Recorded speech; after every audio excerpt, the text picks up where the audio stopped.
Nous sommes en train de voir ensemble les prophéties qui avaient été données par Jacob sur les 12 tribus d'Israël, en fait, ses 12 fils, et celles qui avaient été données par Moïse également.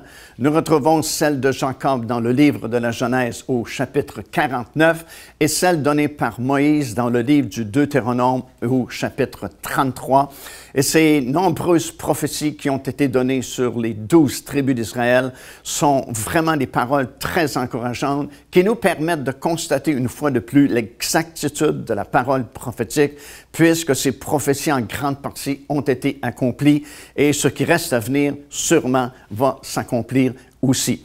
Lors de notre dernière émission, nous avons parlé des tribus de Siméon et de Lévi. Et nous avons remarqué que ces deux-là, Siméon et Lévi, lorsqu'ils étaient ensemble, ils avaient vraiment une mauvaise influence l'un sur l'autre. Et c'est encore vrai aujourd'hui lorsque nous sommes en relation avec certaines personnes. Ces personnes ont une mauvaise influence sur nous. Et je vous avais donné l'exemple du roi Josaphat dans l'Ancien Testament qui s'était mis en association avec Akab, le roi d'Israël, et sa femme Jézabel. Et nous savons que Akab était un des pires rois qui ait régné sur Israël. Et c'est comme difficile à comprendre que Josaphat, qui lui était le roi de Juda, et qui était un homme pieux, un homme juste, qui vraiment servait l'Éternel de tout son cœur, c'est dur à comprendre qu'à un certain moment donné, il s'est mis en association avec Akab. Bien sûr, nous lisons dans la parole du Seigneur qu'il y avait une question de mariage, mais quand même, il y a eu cette association qui a été faite à cette époque-là. Et nous remarquons également, c'est dans 2 Chroniques, chapitre 18, que cette association est venue après de nombreuses années. La Bible dit, au bout de quelques années, Josaphat s'est mis en association avec Akab. Et souvent, le problème vient après plusieurs années. Ce qui nous fait dire que la fin est toujours plus difficile que le commencement. Parce qu'au commencement, tout est plus facile, on commence, c'est tout nouveau. Mais avec les années qui se sont accumulées, il y a eu des épreuves, il y a eu des désappointements, il y a eu des désillusions. Et quelquefois, la fin devient plus difficile que le commencement. Et peut-être que c'est l'explication, la seule explication qu'on peut trouver pour laquelle Josaphat s'est enligné avec Akab dans ces derniers jours-là. Et il a failli mourir, comme on a vu dans notre émission précédente, sur le champ de bataille, parce qu'il avait pris les vêtements d'Akab, et il a failli laisser sa vie sur le champ de bataille. Et même un peu plus tard, la Bible dit qu'il a voulu construire des navires, et les navires se sont brisés à Djon-Guéber, parce que Josaphat s'était éloigné de l'Éternel à cause de cette association-là avec Akab.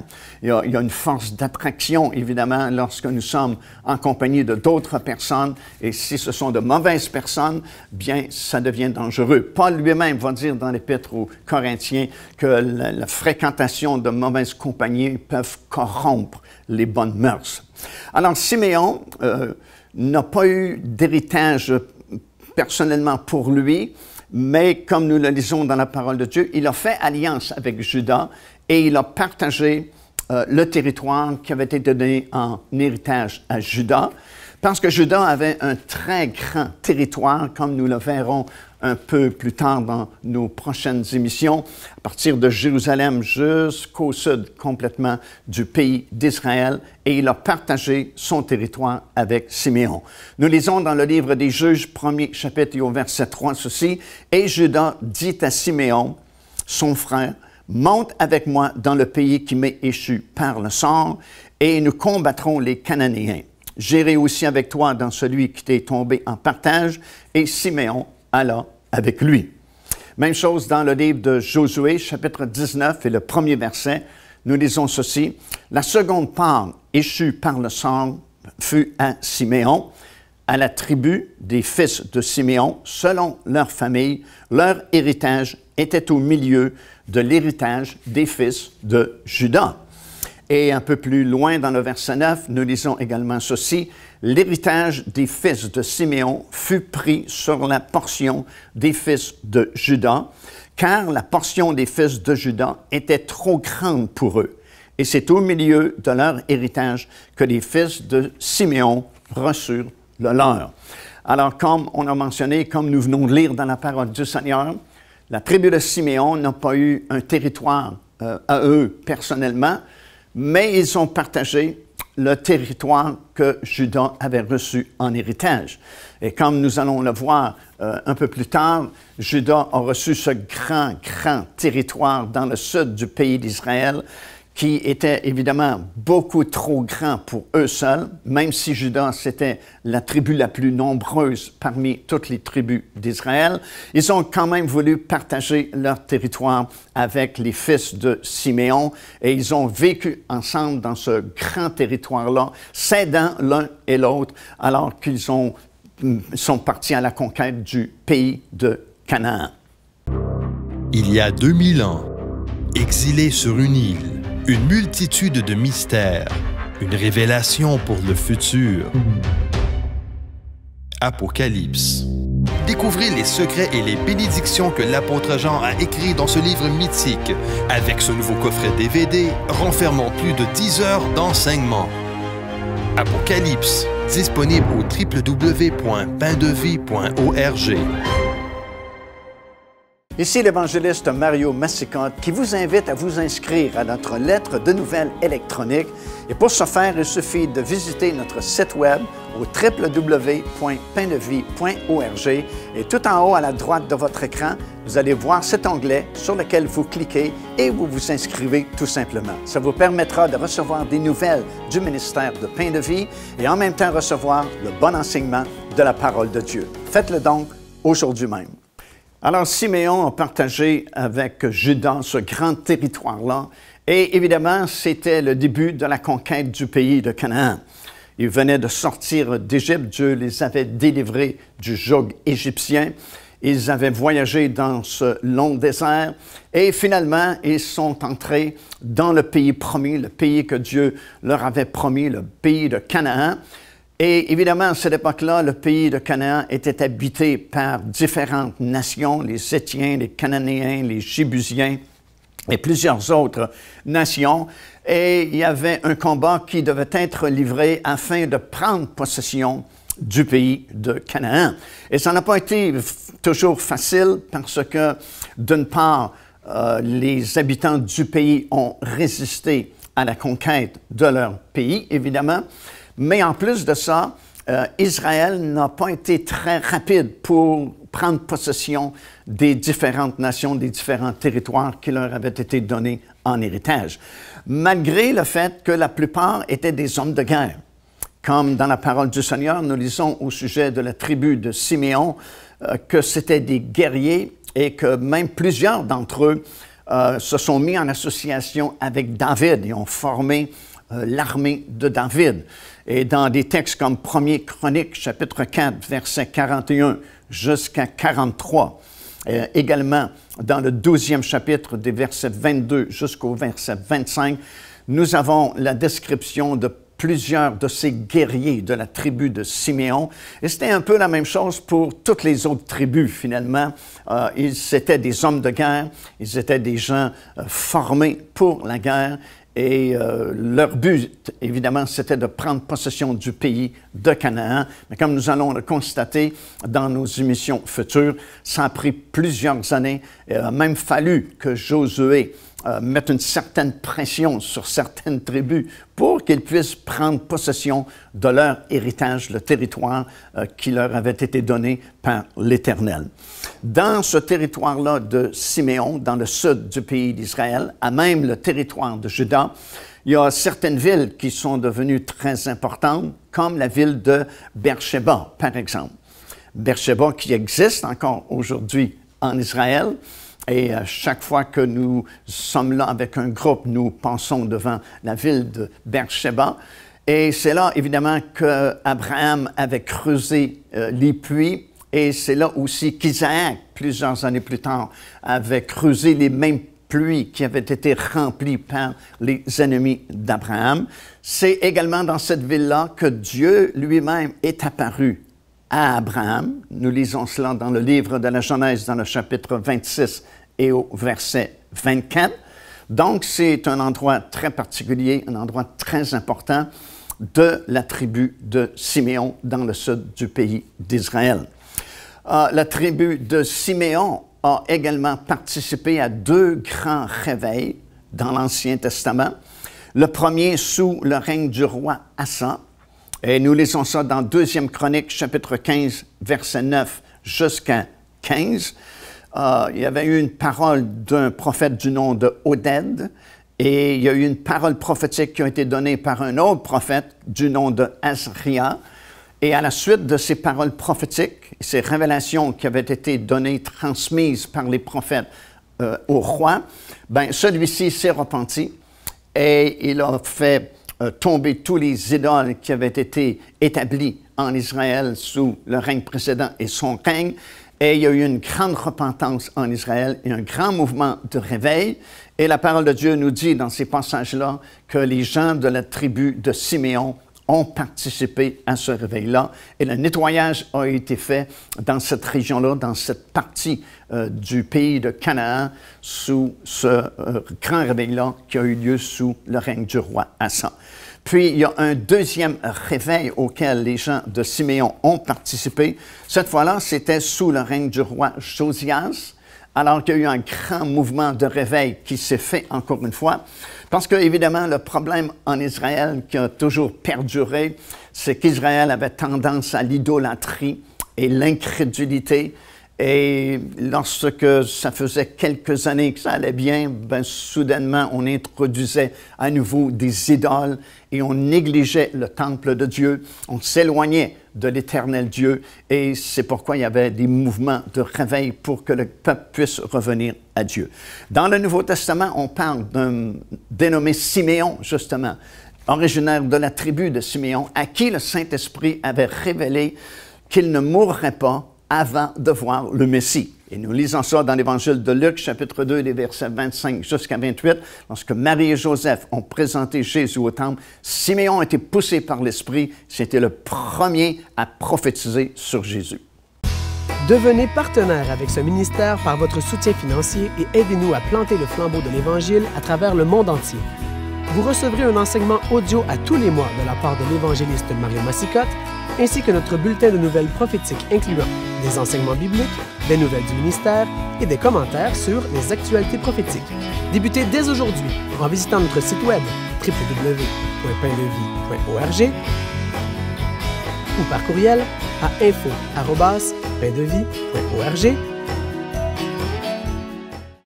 C'est quand même très intéressant de lire ce passage-là dans l'Évangile de Luc au sujet de Siméon, parce qu'à cette époque-là, le baptême du Saint-Esprit n'existe pas, l'effusion du Saint-Esprit n'est pas encore arrivée, mais voilà un homme à qui le Seigneur a révélé, le Saint-Esprit a révélé qu'il ne mourrait pas avant de voir le Messie, l'accomplissement de la promesse des prophètes de l'Ancien Testament.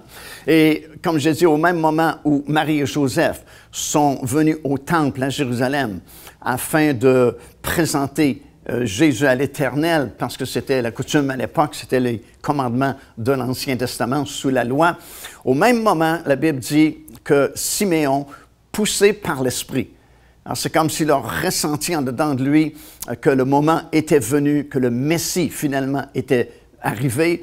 Et poussé par l'Esprit, il est monté au temple et il est arrivé au même moment où Marie et Joseph présentaient leur enfant, Jésus.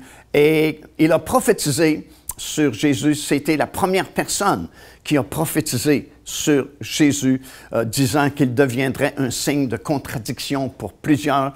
Et il a prophétisé également sur Marie qu'une épée va te transpercer le cœur, parce que d'avance, c'est comme il a reçu cette révélation que le Messie va donner sa vie pour le salut de quiconque croirait en lui plus tard. Mais c'était la première personne à prophétiser sur Jésus. Et alors qu'il s'est rendu au temple, il y avait cette autre personne, Anne, qui était prophétesse et qui avait consacré le reste de sa vie au service de l'Éternel au temple, qui elle aussi s'est présentée au même moment où Jésus a été présenté à l'Éternel par Joseph et Marie. Et puis elle annonçait à tous ceux qui voulaient bien l'entendre que le Messie était arrivé. La promesse des prophètes de l'Ancien Testament était désormais accomplie. Et c'est intéressant et c'est fort aussi parce que à ce moment-là, il y a pratiquement personne qui est au courant de la venue du Messie. Même les grandes autorités à Jérusalem, même les sacrificateurs qui, en fait, auraient dû être les premiers à savoir que le Messie était finalement arrivé, n'étaient même pas au courant de cela. Alors, c'est vraiment très important de lire ce passage-là, et c'est une personne de la tribu de Siméon qui a été la première à prophétiser sur le Seigneur Jésus. Dans cette tribu de Siméon, comme nous le lisons dans le livre de l'Apocalypse, dans le 7e chapitre, il y a 12 000 personnes qui seront scellées d'un sceau de protection durant les 7 années de tribulation de la fin, afin qu'ils soient protégés durant une partie de cette longue période de 7 années de tribulation. Également, nous pouvons voir sur la carte leur positionnement dans leur règne de 1000 ans qui arrivera bientôt, et leur territoire sera situé entre celui de Benjamin et d'Issachar, tel que nous le lisons dans le livre du prophète Ézéchiel, chapitre 48 et au verset 24.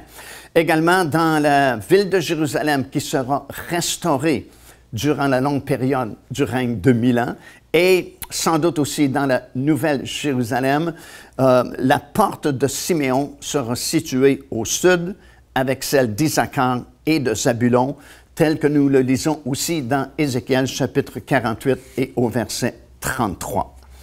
Quant à la tribu de Lévi, nous savons que Lévi n'a pas eu un territoire particulier pour lui parce qu'il a été réparti un peu partout dans de nombreuses villes, 48 différentes villes dans tout le pays d'Israël, parce qu'évidemment, c'était une tribu très particulière qui avait été mise à part pour servir l'Éternel. Alors, tous les Lévites servaient dans le temple et ils n'avaient pas reçu un territoire en particulier, mais étaient répartis un peu partout dans le pays d'Israël. La pierre qui représentait la tribu de Lévi, c'était une émeraude. C'est la 3e pierre de la première rangée sur le pectoral du souverain sacrificateur.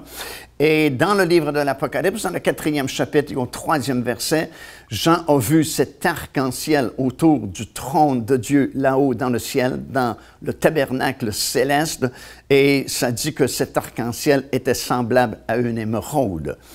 Également, c'est le 4e fondement qui est en émeraude de la Nouvelle Jérusalem, tel que mentionné dans Apocalypse chapitre 21 et au verset 19.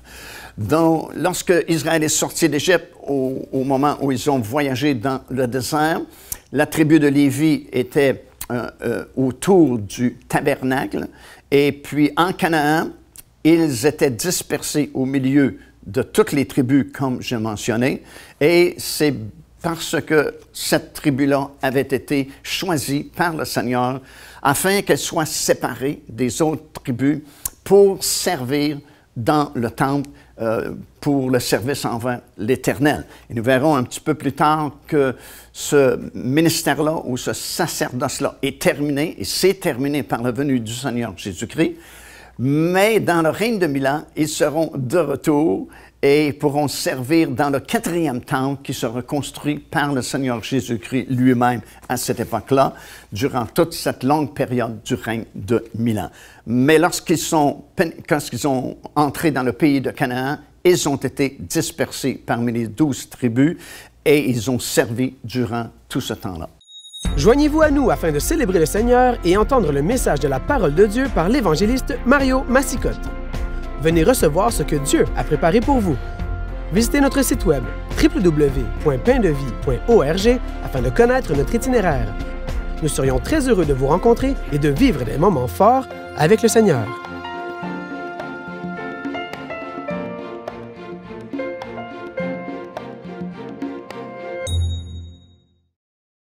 Déjà depuis plusieurs années, les émissions de télévision, les actualités prophétiques sont diffusées un peu partout sur cette planète et des dizaines de milliers de personnes les ont vues et ont été bénies.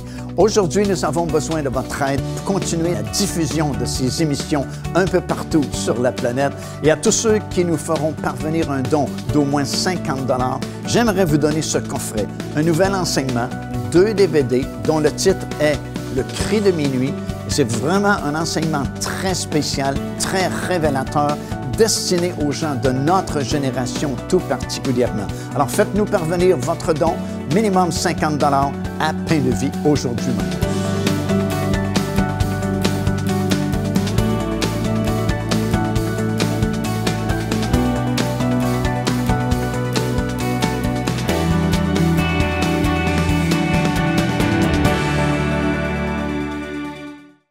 Bien sûr, depuis la venue du Seigneur Jésus-Christ, ce rang lévitique n'existe plus.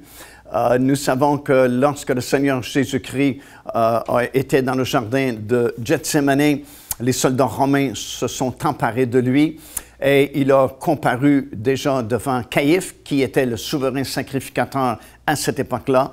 Et nous lisons des choses vraiment très intéressantes dans l'Évangile de Matthieu, par exemple, le chapitre 26 et en commençant au verset 65, alors que Jésus comparait devant le souverain sacrificateur de l'époque, Caïphe, et Caïphe lui pose plusieurs questions et Jésus ne répond pas un seul mot, parce qu'il accomplit une ancienne prophétie qui disait qu'il devait être comme une brebis muette devant ceux qui vont lui enlever la vie.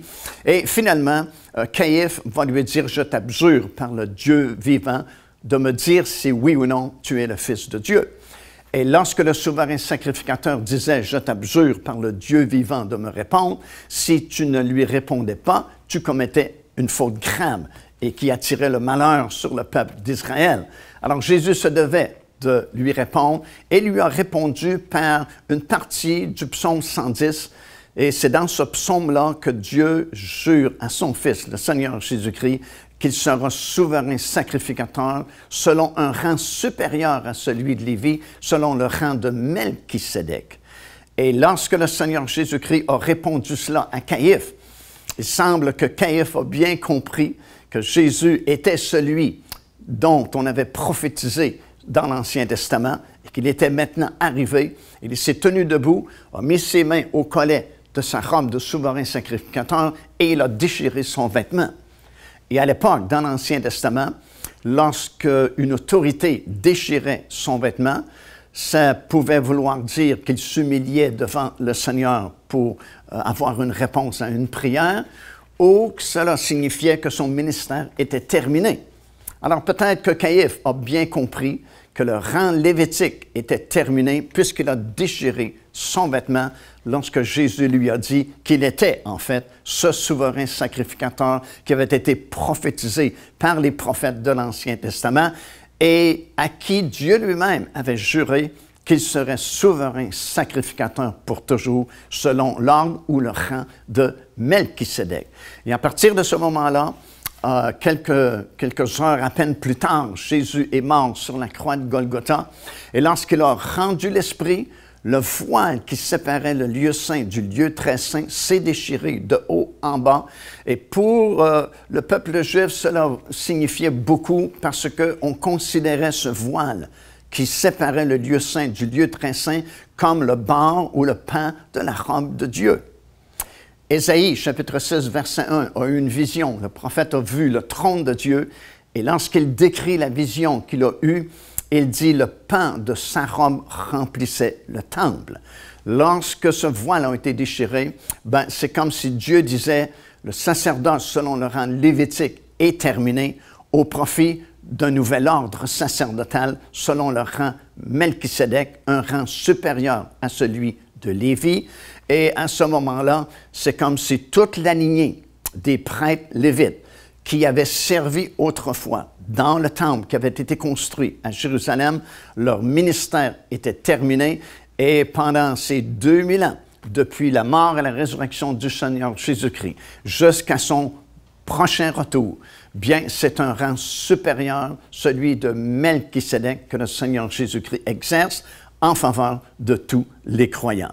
De nos jours, on veut établir à nouveau le sacerdoce lévitique. Et si vous allez à Jérusalem ou si vous visitez le site de l'Institut du Temple sur Internet, vous allez vous rendre compte qu'on a tout fabriqué, les vases, les ustensiles, les vêtements sacerdotaux en vue de la construction d'un troisième temple. Et même, on sait maintenant, parce qu'on peut identifier ceux qui sont vraiment des descendants d'Aaron et qui servaient autrefois comme prêtres lévites et les Kohanim, les sacrificateurs de l'Ancien Testament. On peut maintenant scientifiquement les identifier. Alors, il n'y a pas d'erreur possible.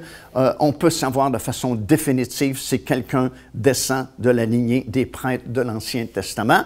Et on a presque une centaine de ces gens qui... quelques-uns d'entre eux sont dans une école spécialisée à Jérusalem, soutenus par les gens de l'Institut du Temple, et sont en train d'apprendre l'art de tous les rituels et les sacrifices de l'Ancien Testament en vue de recommencer ces choses dans un troisième temple qui, bientôt, selon eux, sera construit sur l'esplanade du Temple à Jérusalem. Et lors d'un récent voyage en Israël, j'ai même eu l'opportunité de faire une entrevue avec un de ces sacrificateurs-là, descendant de la lignée d'Aaron de l'Ancien Testament, qui a répondu à toutes les questions que je lui ai posées et qui a confirmé tout ce que je vous enseigne par l'entremise de ces émissions de télévision, les actualités prophétiques. Alors, c'est vraiment une grande réalité aujourd'hui et selon eux, le temple sera construit prochainement et ils seront tout fin prêts parce qu'ils ont tout l'ameublement, ils ont tous les articles et ils ont même les sacrificateurs pour recommencer les sacrifices comme c'était fait dans l'Ancien Testament avec tous ces prêtres de la lignée du sacerdoce selon le rang lévitique. Procurez-vous cet enseignement disponible dès maintenant sur notre site web au www.paindevie.org.